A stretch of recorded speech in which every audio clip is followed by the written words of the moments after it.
মির্জাপুরে বাংলাদেশ জাতীয়তাবাদী স্বেচ্ছাসেবক দলের ৪৫তম প্রতিষ্ঠাবার্ষিকী উপলক্ষে নানা কর্মসূচির মধ্য দিয়ে পালিত হয়েছে। বিস্তারিত থাকছে ইফতেখার আহমেদের প্রতিবেদনে।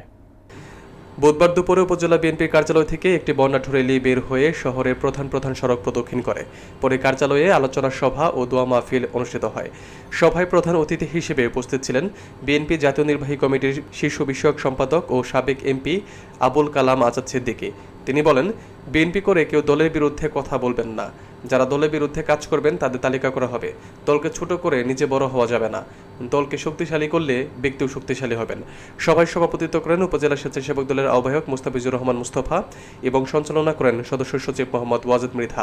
এ সময় উপজেলা বিএনপির ভারপ্রাপ্ত সভাপতি অ্যাডভোকেট আব্দুর রউফ, সাধারণ সম্পাদক খন্দকার সালাউদ্দিন আরিফ, পৌর বিএনপির সাধারণ সম্পাদক এস.এম. মহসিন, কেন্দ্রীয় স্বেচ্ছাসেবক দলের সদস্য মোবারক হোসেন মিতুল সহ বিভিন্ন অঙ্গ সংগঠনের নেতাকর্মীরা উপস্থিত ছিলেন।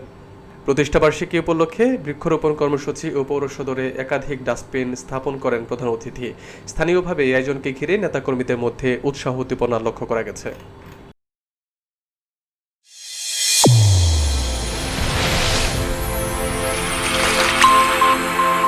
চ্যানেল A1 হৃদয়ের স্পন্দন।